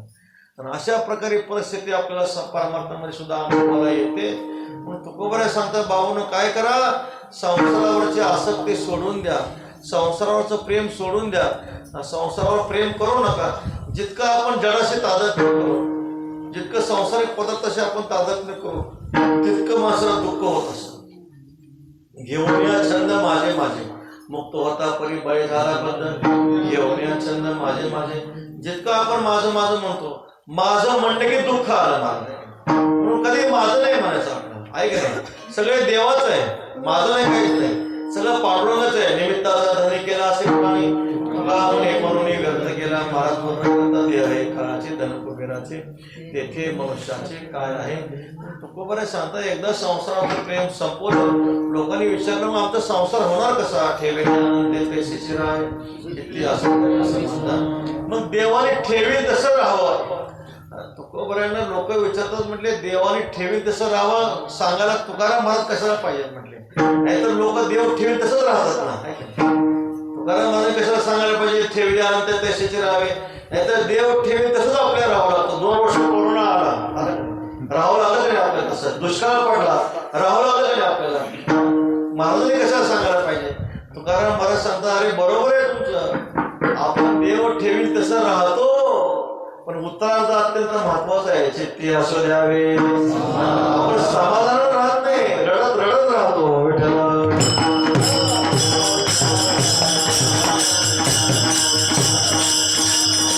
तुकोबराने पद अत्यंत महत्वाचं लिहिलं, चित्ती असू द्यावे समाधान. देव ठेवी तसं आपण राहतो, पण समाधान राहत नाही. चिंता करतो, दुःख करतो, असं का झालं, असं का करा. महाराज सांगतात ठेविले आनंद तैसेच राहावे, जैसे जैसे वेळ पडेल तैसे तैसे होणे. कधी कधी संसारामध्ये कमी जास्त होत असतं महाराज. काही बैसावे वाहनी, काही पायीवर वाहनी. कधी कधी विमानात बसायला मिळेल आपल्याला, कधी कधी पायात चप्पल घालायला मिळणार.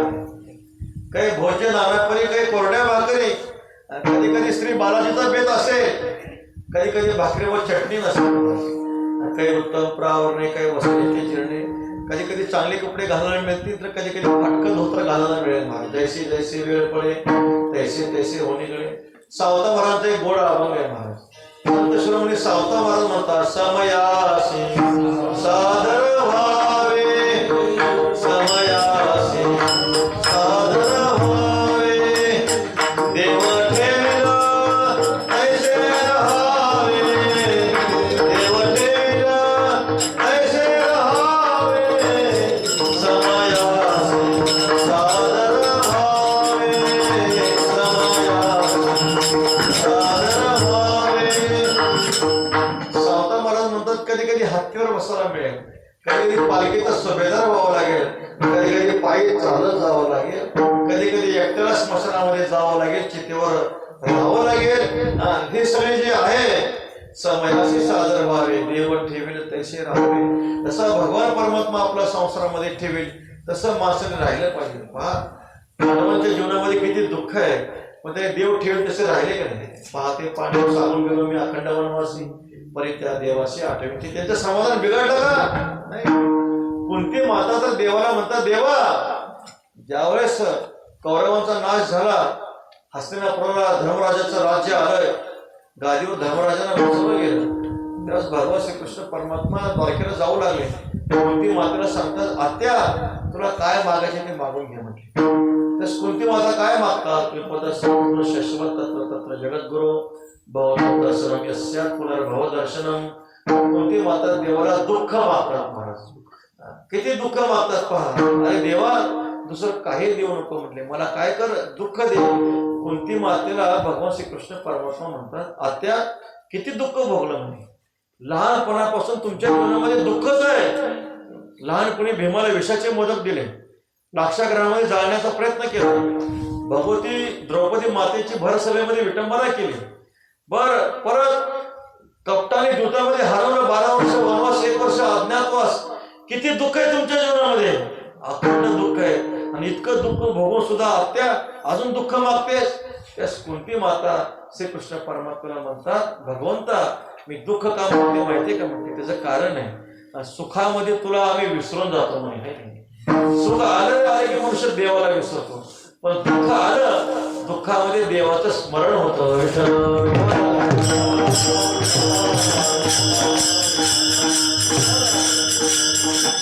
तुकाराम महाराज म्हणतात, बाप मेला न कळता नव्हती संसाराची चिंता, विठो तुझे माझे राज्य नाही. वाईट मेली मुक्त झाली, देवी माया सोडविली, विठो तुझे माझे राज्य नाही. दुसऱ्याचे काज बरे झाले देवा, निघाले निवाळे, बरे झाले देवा पाहिले कर्कशा. तुकाराम महाराज म्हणतात, देवा बरं झालं माझा अपमान झाला, धनधान्य गेलं, ढोरं गुरं गेली, दुष्काळ पडला, देवा चांगलं झालं म्हणतात तुकाराम महाराज. का म्हणतात, त्याचं कारण आहे प्राप्त स्थितीमध्ये समाधानी राहायला शिकला पाहिजे माणसाने. कधी कधी माणसाच्या जीवनामध्ये चांगल्या गोष्टी घडतात, संपत्ती येते, माणसाला आनंद वाटतो. कधी कधी माणसाच्या जीवनामध्ये प्रतिकूल गोष्टी घडतात, घडून येते गोष्टी घडतात, दुःखदायक गोष्टी घडतात. माणसाने शोक करावा का, शोक करू नये. अनुकूल गोष्टीचा आनंद मानू नये आणि प्रतिकूल गोष्टीचा शोक करू नये.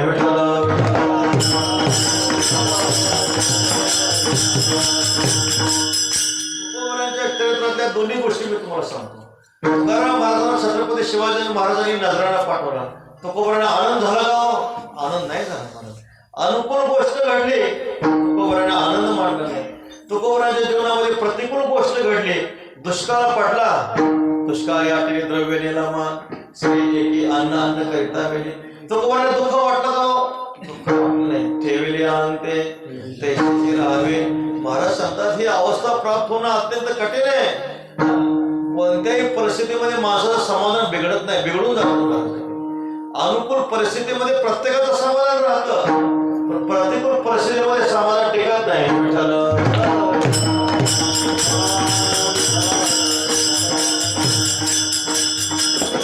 मोठं कठीण गोष्ट आहे. तुकाराम महाराज सांगतात, ठेवली अनंते पैशाची राहावी चित्ती असू द्यावे समाधान. चित्ताला समाधान राहिलं पाहिजे, चित्ताला समाधान ठेवलं पाहिजे. आणि जर आपण चित्ताला समाधान ठेवलं नाही, दुःख केलं, चित्त केले, परिणाम काय होणार आहे हा मग आता तिसऱ्या चरणात सांगतो.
संसारामध्ये जर आपण समाधानाने राहिलो नाही, चिंता करीत राहिलो, खेद करीत राहिलो, त्याचा परिणाम काय होणार? श्री तुकोबऱ्या सांगतात, वाहिल्या उद्वेग दुःखाची केवळ. उद्वेग व्हायला आपण खेद केला, चिंता केली, परिणाम काय?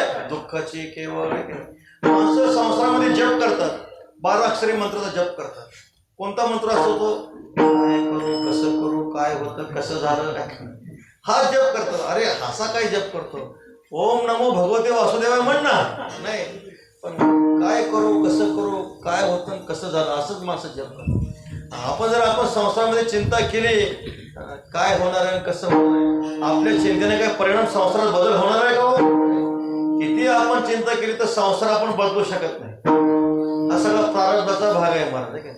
जेवढं आपल्या प्रारब्धामध्ये लिहिलेलं आहे तेवढं आपल्याला भोगावंच लागतं.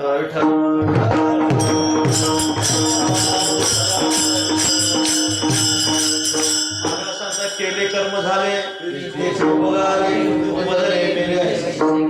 हे सगळं आपल्या कर्माचं फळ आहे. म्हणून संसारामध्ये कधी दुःख करू नये. वाहिल्या उद्वेग दुःखाची केवळ. चिंता खूप मोठी वाईट असते. माणसं चिंता खूप करतात. चिंता करू नये, चिंतन करावं माणसाने. चिंता करून काय मिळणार आहे? तर आपण देवाचं चिंतन केलं तर चिंता नष्ट होऊन जाईल आपली. देवाचं स्मरण केलं तर काय होतं? चिंता ते पळाले गोकुळा माये. प्रवेश भितरी केला. देवी चिंता अत्यंत वाईट आहे महाराज. सजीवम दहते चिंता निर्जीवम दहते चिता असं म्हटलेलं आहे. चिंता चिता समाख्याता बिंदू मात्र विशेषतः. चिंता आणि चिता दोन शब्द आहेत, फक्त एका बिंदूचाच फरक आहे महाराज. चिंता आणि चिता बिंदूचा फरक आहे. चिंता सजीवाला जळते, चिता निर्जीवाला जळते. चिता एकदाच जळते, चिंता पावला पावला जळते. चिंता काय करते? चिता स्थूल शरीराला जळते, पण चिंता सूक्ष्म शरीराला जळते.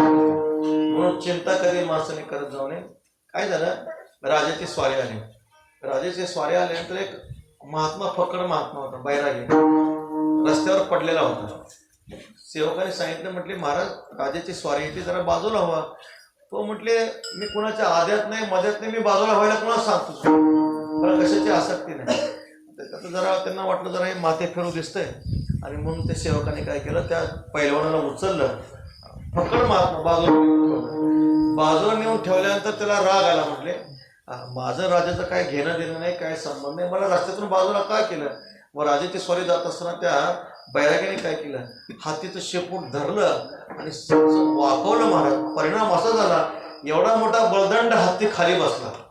खाली बसल्यानंतर राजाला वाटलं आपल्या राज्यामध्ये असे पैलवान आहेत, हत्तीला खाली बसू शकतात. आनंद वाटला, खूप आनंद वाटला. वा म्हटले, धन्य आहे, तो सत्कार केला पाहिजे.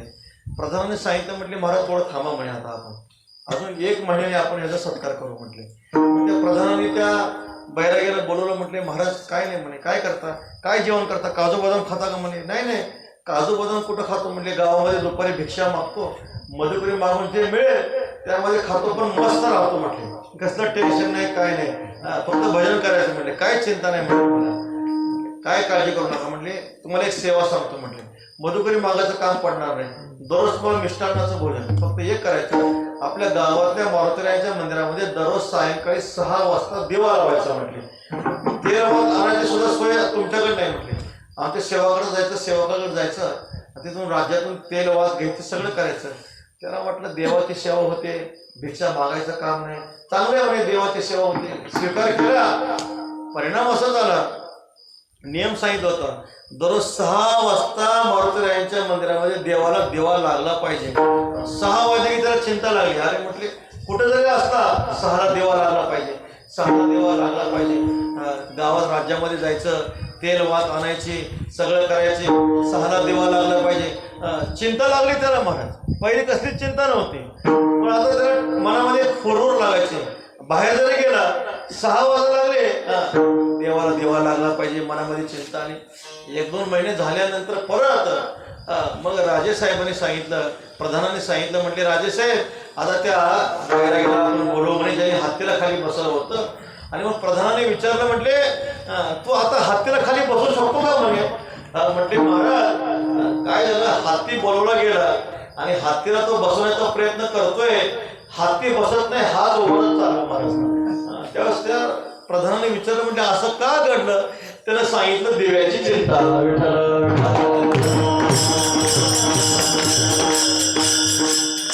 एक देवाची चिंता माणसाला इतकं जर त्रास देते तर संसारामध्ये किती चिंता आहे विचार करा. वाहिल्या उद्वेग दुःखाची केवळ तुकाराम महाराज सांगतात, संसारामध्ये आपण उद्वेग व्हायला चिंता केली तर परिणाम काय होणार आहे, आपल्या दुःखच भोगावं लागणार आहे. त्याचं कारण महाराज सांगतात, भोगणे ते फळ संचित. आपलं जे संचित असतं अनिका रुसावे न लगे भोगा, आपल्या संचिता वाचून या भोगतो न घडे संचिता वाचून करावे ते म्हणे समान. कारण आपली शिदोरी आपल्याला भोगायला मिळते, मागं आपण जे केलेलं असतं तेच आपल्याला भोगायला मिळत असतं. शास्त्रामध्ये असं वर्णन आलेलं आहे, कर्माची 2 अंकुर उत्पन्न होतात. एक भोगात्मक अंकुर असतं, एक पाप पुण्यात्मक अदृष्ट असतं, आणि एक तत्सदृश कर्म करण्याची वासना असते. भोगात्मक अंकुरामध्ये जीव हा परावलंबी आहे. भोग माणसाला भोगावेच लागतात. संसारातले जे प्रारब्धाचे भोग असतात ते जीवाला भोगावेच लागतात. अवश्यमेव भोक्तव्यम कृतम शुभाशुभम ना भोक्तम शेते कर्म कल्पकोटिशतैरपि. केलेलं कर्म जीवाला भोगावं लागतात. पण दुसऱ्या अंकुरामध्ये जीव हा स्वतंत्र आहे. कोणता अंकुर आहे, तत्सदृश कर्म करण्याची वासना. म्हणजे मागच्या कर्मानुसार आपल्याला तत्सदृश कर्म करण्याची वासना होते. मग त्यामध्ये आपण बदल करू शकतो. वासनेमध्ये परत दोन प्रकार आहेत, शुभ वासना आणि अशुभ वासना. मागचं कर्म जर आपलं अशुभ असेल तर अशुभ कर्म करण्याची वासना आपल्या निर्माण होते. मग अशुभ कर्म करण्याची वासना आपण सत्संगतीनं घालवू शकतो महाराज. याच्यामध्ये मनुष्य स्वातंत्र्य आहे. आपण संतांची संगती करून, वारकऱ्यांची संगती करून आपली जी काय अशुभ वासना आहे आपण अशुभ वासना घालवू शकतो. पंढरीची वारी करू शकतो, ज्ञानेश्वरी वाचू शकतो. त्याचा परिणाम काय होतो, आपली अशुभ वासना संपून जाते आणि आपल्या सत्कर्माचा काय होतो, आपला उदय होत असतो. ह्याच्यामध्ये जीव मात्र स्वतंत्र आहे. पण केलेलं मागचं जे कर्म असतं ते भोगात्मक कर्म जीवाला भोगावंच लागतं.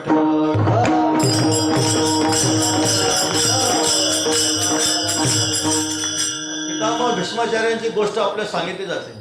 पितामह भीष्म शरपंजरी पडलेले होते. शरपंजरी पडलेले असताना 6 महिने 4 महिने त्या बाणाच्या शय्यावर असतात. श्रीकृष्ण परमात्मा अंतकाळात दर्शन द्यायला येतात. इतना तो करना स्वामी जब प्राण तन से निकले, गंगा नदी का तट हो मेरा सावळा निकट हो. पितामह भीष्म सांगतात, म्हटले भगवान काय भाग्य आहे म्हटले माझं, तुम्ही मला दर्शन द्यायला आले. त्यावेळेस पितामह भीष्म श्रीकृष्ण परमात्मा म्हणतात, भगवान मी मनाने पाप केलं नाही, मी शरीराने पाप केलं नाही, तरी मला का वेदना होतात. ते श्रीकृष्ण परमात्मा म्हणतात, पितामह तुम्ही मनाने पाप केलं नाही, शरीराने पाप केलं नाही, म्हणूनच तुम्हाला दर्शन द्यायला आलं. तुम्ही महाभागवत आहात म्हटले. ऐका म्हणे, मागच्या जन्मातली कथा सांगतात भगवान परमात्मा.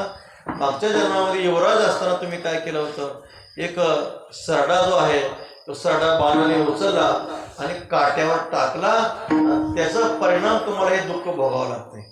पितामह भीष्म भगवंताला म्हणतात, भगवंत तो सरडा किती वेळ होता, तो क्षणभर होता म्हटले, पण मी तर 6 महिने बाणाच्या शय्यावर आहे. त्याच भगवान परमात्मा सांगतात, ते कर्म तिथून आतापर्यंत जेवढा काळ आहे ते व्याजासकट दुःख आले म्हणजे सगळं.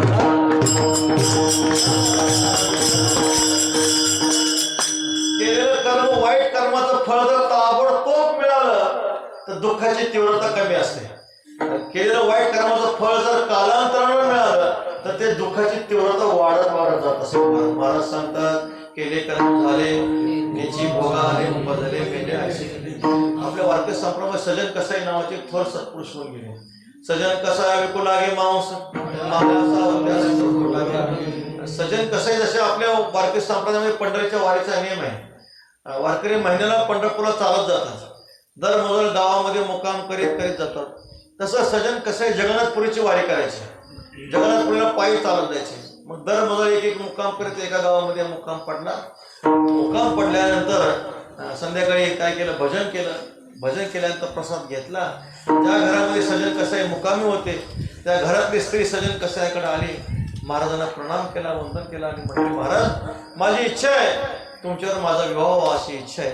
तेव्हा सजन कसाई महाराज सांगतात, पराव्या नारी रखुमाई समान गेले निर्मून थाईची, किंवा पराव्या नारी माऊली समान मानिल्या धन काय सजन महाराजांनी सांगितलं, म्हणजे आमचा नियम आहे, एक धरीला चित्ती आम्ही रखुमाईचा पती, परद्रव्य परनारी झाली विषाची परी, परद्रव्य परनारी याचा धरी विटाळ. तुकाराम महाराज सांगतात, त्या माऊलीला असं वाटलं कदाचित महाराजांना माझ्या मालकाची भीती वाटत असेल, मग झोपेमध्ये ती बाई काय करते, झोपेमध्ये आपल्या मालकाला दगड मारून मारून टाकते.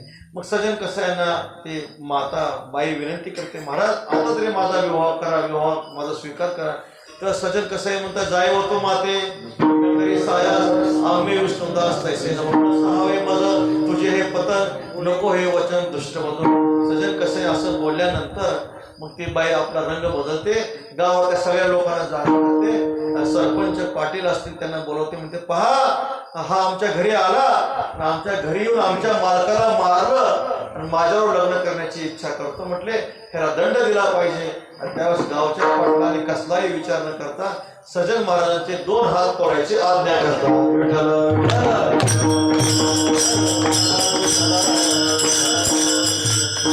सजन महाराजांचे 2 हात तोडले जातात. सजन कसे काहीच बोलत नाहीत. सजन कसे तिथून निघतात, पण जगन्नाथपुरीच्या वारीला पुढे निघतात. मुक्काम करीत 1-2 दिवसामध्ये जगन्नाथपुरीला पोहोचल्यानंतर सजन कसे श्रेष्ठ भक्त होते, संत होते. आणि मग देवाच्या दर्शनात जात नाही. सजन महाराजांचा अधिकार असा होता आणि देवाच्या मंदिरात ते गेले नाहीत, पण स्वतः भगवान जगन्नाथ सजन महाराज दर्शन करायला येतात. सजन महाराजांचं दर्शन करायला स्वतः देव येतात. महाराज देव आल्यानंतर समोरून देव आल्यानंतर सजन कसे पाठ फिरवतात. देव येतात, सजन कसे परत पाठ फिरवतात. अरे सजन, तुला दर्शन द्यायला मी आले म्हणे, माझ्याकडे बघ. सजन कसं आहे म्हणतात, देवा सांग म्हणे काय केलं होतं, मी कोणता अपराध केला होता, माझे 2 हात तोडले गेले म्हटले.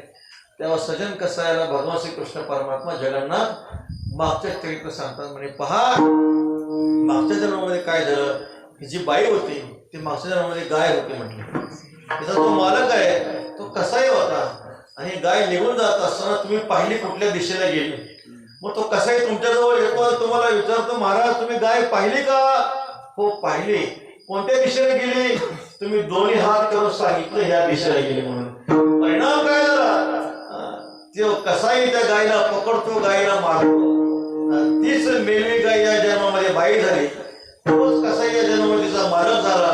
ठरल्याप्रमाणे कसाईनं गायला मारलं, ठरल्याप्रमाणे त्या बाईनं काय केलं, कसाईला म्हणजे मालकाला मारून टाकलं.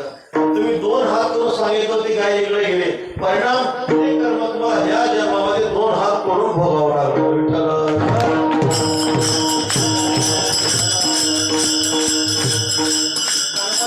गहन आहे, ज्ञानोबाचं गोड अभंग आहे. परियसी गवारा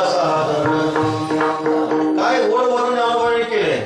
100-60,000 सगळे पुत्र कशाला नाश झाले बांध. भिल्ले विंदिले शारंगधर झाला पुरंदर सहस्र नयन. इंद्राला 1000 डोळे झाले, 1000 भंग पडले. भगवान परमात्म्याच्या अंगठ्याला बाण लागला. 60,000 सगळे पुत्र नाश झाले. कर्मे राम वनवासा गेला, कर्मे दशरथ योगे मेला, कर्मे राम नशयो पावला, योग घडला सीता देवी. सगळ्या गोष्टी, प्रभूला वनवास, दशरथ राजाला वैकुंठवास, रावणाचा नाश, भगवती सीता मातेला परमात्म्याचा वियोग. ही घटना कशामुळे घडल्या गेल्या? कर्मामुळे घडल्या गेल्या. कर्माची किती गहन आहे. कर्माचे शंभू माने आपण, किती पळशी कर्माभेन, बाप माधुर विठ्ठला शरण, केली कर्मे निवारे नारायण. तथा भगवान शंकर परमात्मा कर्माच्या गतीला मानतात, म्हणून कर्म गहन आहे. मग असं कर्म माणसाचं प्रारब्ध नष्ट करण्याचं सामर्थ्य कशामध्ये असेल? तुकाराम महाराज सांगतात, इतकं जरी भयंकर प्रारब्ध असतं, ते प्रारब्ध घालवण्याचं एकच सामर्थ्य म्हणजे भगवंताचं नाम विठोबा रघुमा.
तुकाराम महाराज सांगतात, ह्याची थोर भक्ती आवडते देवा संकल्प आहे माया संसाराची ठेवली अनंत केशीची राय. चित्ती असू द्या समाधान व्हायला उद्योग दुःखाची केवळ भोगणे ते तर कर्माची गती गहन आहे. किम कर्म कर्मी ते गौरव पेत्र मोहिता सत्य कर्म प्रोक्षामी अज्ञात्वा मोक्षसे शुभात. कर्म ते कौन अथवा कर्म काय लक्षण असे विचारित विचक्षण गुंफून ठेले. कर्म गहन कर्मणो गती ही. मग अशा कर्मातून सुटण्याचा एकच उपाय तुकाराम महाराज 4थ्या चरणात सांगतात.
प्रारब्ध कर्मातून सुटण्याचा आपला उद्देश काय करा आलिया भोगासी असावे साधन देवावरे भार घालून मग तो कृपा सिंधू निवारी साखळे येरते बापुडे काय रंग तुका म्हणे तया भार घातलिया उपेक्षिना दया सिंधू माझा तुका म्हणे भार घातलिया वरी होईल काय वाळे नारायण सगळ्यात महत्वाचं प्रमाण तुम्हाला सांगतो एका जनार्दनी भोग प्रारब्धाचा किती जरी दुःखदायक आपलं प्रारब्ध असेल ना आपण जर पांडुरंगाची भक्ती केली ना महाराज प्रारब्ध देवापुढे काय घेऊन बसले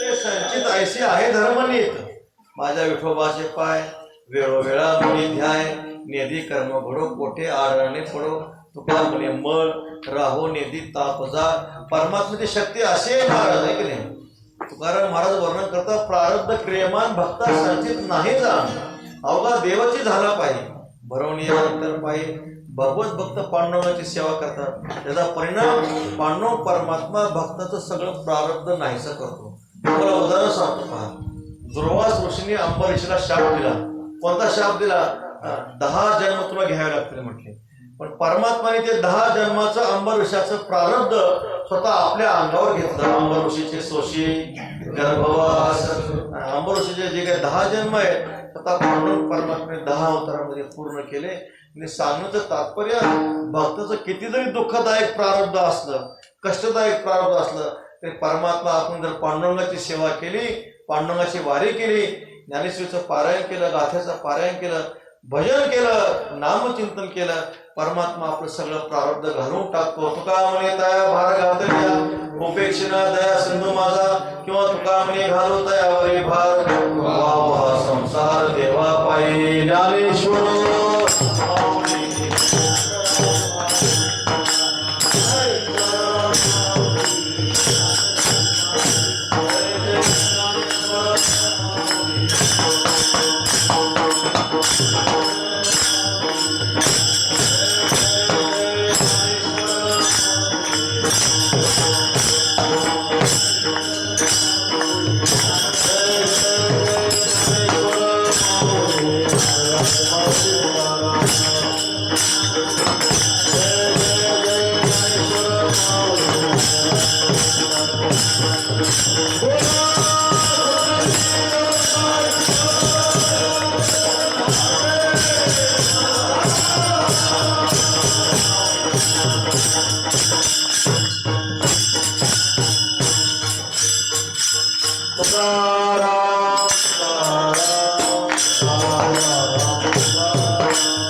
समाजाने झालेली सेवा पांडुरंग